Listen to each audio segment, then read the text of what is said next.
Good day mga ka-sports natin dyan. Narito na ang pinakakaabangan ng lahat, ang bakbakan ng Signal Super Spikers kontra sa Creamline Cool Smashers. Kapwa na nga sila meron tig-isang panalo. Pagkatapos matalo ng Signal ang Farm Fresh Foxes at ang Creamline Cool Smashers naman tinalo ang PLDT. Ngayon naman magkakasubukan ang dalawang team na ito kung sino ba talaga sa kanila ang mas matatag. Set 1 pa lamang ng kanilang bakbakan ay talagang mainit na ang salpukan. Kapwa palitan ng scores ay nagaganap nga.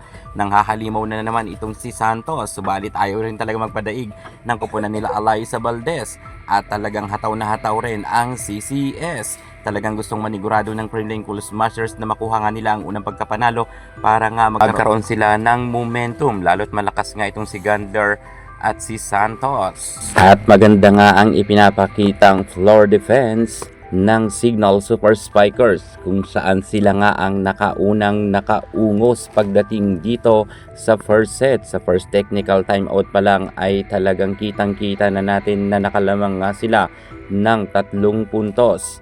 Erica Santos maagang nang init. At pagkatapos nga ng first technical timeout sa unang set, lamang pa rin ang Signal ng 3 puntos. Grabe ang Signal Super Spikers, tinambakan nga nila ang Creamline pagdating dito sa first set.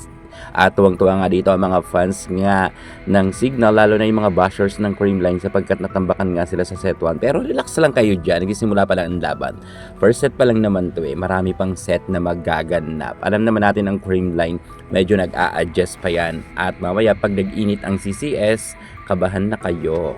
Well, sa kasalukuyan talagang mainit na mainit ngayon ang Signal Super Spikers at sila nga ang nakakalamang at kitang-kita nga natin na super duper talagang mainit si Santos. Samahan nyo pa dyan, meron nga silang Tintiamson na talagang humahataw rin sa kasalukuyan. May Vanny Gandler pa yan.